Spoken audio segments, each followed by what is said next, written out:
We turn now to another major story tonight. One person killed, 3 others hurt in the partial building collapse. This happened at that Family Dollar on 37th and Broadway Sunday afternoon in Midtown, Kansas City. We had a photographer on the scene who captured all of this chaos after the collapse. Here's that video. Investigators say all those injured were on the outside of the building. Victor Scott, he's a neighbor and one of the first bystanders who helped clear that rubble.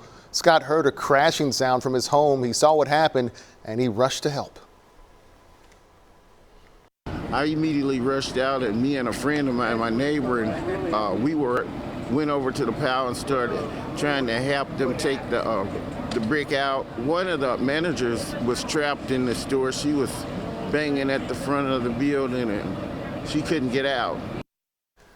Well, that building collapse killed a 68-year-old man. Scott says he also knew the victim.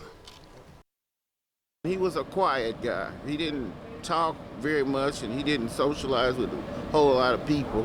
Pretty much kept to himself. Hard-working man and good guy. Another tough loss. Police are still working to identify next of kin before they confirm that man's identity.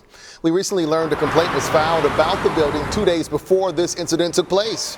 KSHB 41 News reporter Caroline Hogan looked into this, and she's live at the scene tonight with more. Caroline. Kevin, that complaint you're talking about, like you said, was filed on Friday, so just 2 days before this all happened. Take a look behind me. The former Family Dollar is now just Dollar. Crews have been out here cleaning up the rubble and the dust, all after this tragedy happened. We spoke with a man who said he had concerns about this building way before all of this. He reached out to KSHB 41. It was just a matter of time. Yeah. I knew it was bound to happen. In 2016, Carlos Sustaia says he was at CSL Plaza when he saw a car run into the Family Dollar. And it knocked over that support beam. Google Maps archive shows that support beam was never replaced. Carlos felt the need to speak up. But I told them, hey, you guys need to do something. Weeks later, of course, they didn't listen to me. They just looked at me.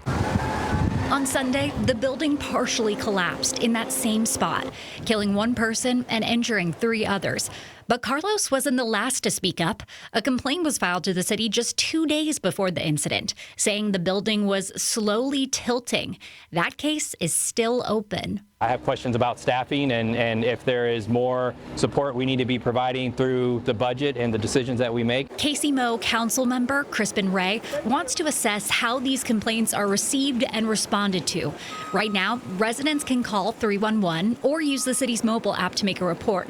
But emergency concerns should be reported to 911. Thoughts and prayers are great, but actions are most important, and that's what we need to do on our end at the city. Carlos still speaks up when he sees something unusual. That's why he reached out to us. It's my community. You know, my family goes in all these different businesses here. I feel terrible for the gentleman and whoever got hurt. You know, it's terrible. It's someone's loved one.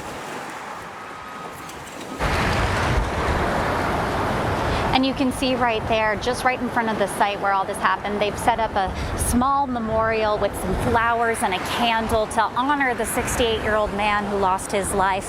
As Kevin said, we believe we know the name of this man. However, the last time we checked, family had not been notified of this tragedy. Live in Kansas City, Caroline Hogan, KSHB 41 News. And Caroline, thank you. We have more neighbors' concerns on our website, kshb.com. We will continue to follow up with city leaders to get answers to your questions.